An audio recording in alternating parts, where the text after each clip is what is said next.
In this modern era, we will see such hatred, such xenophobia against each other, against Africans. It is totally unacceptable. It is condemnable, and we will do everything as a government to protect our nationals and to make sure that we demand from the South African government to protect our citizens and to keep them safe. The High Commission of South Africa and Ghana must be answering to us. Why South Africans living in Ghana must live in this country? But should it be an eye for an eye? It has to be, because this is not the first time. You see, sometimes the lady that spoke, they don't know their history. If they know the contribution of Ghana to South Africa, she wouldn't speak the way she spoke.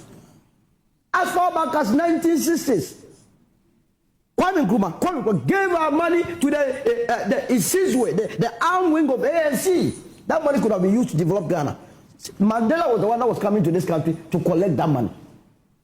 Now, beyond that, there were a lot of comrades from South Africa that were using Ghanaian passports. Because at that time, we were using South African passports. It was very difficult to be traveling around to fight apartheid. We granted them passports to be traveling around the world in our name so that they can go and do business. What are we talking about?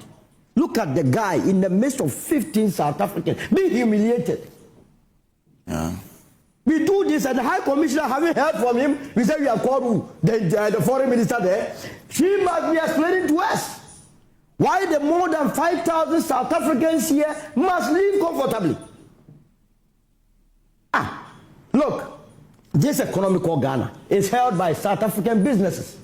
Don't pay tax, so they shouldn't use our public hospitals. That lie gets repeated often, and some of you actually believe it. But this is just lazy propaganda. Foreigners do pay tax every single day. Every time a foreigner buys food or clothes, they are paying tax. It's called VAT. But when you tell xenophobes about this, they suddenly say, oh, but VAT doesn't count. If VAT doesn't count, then we should refund foreign nationals all the money they pay towards VAT. After showing that foreigners do indeed pay tax, they move the goalpost. But foreigners don't pay income tax. You know who else doesn't pay income tax? 8 million unemployed South Africans. Should they be denied public health care too? Be honest, this was never about tax. This is about finding any excuse to justify cruelty against poor, undocumented black people.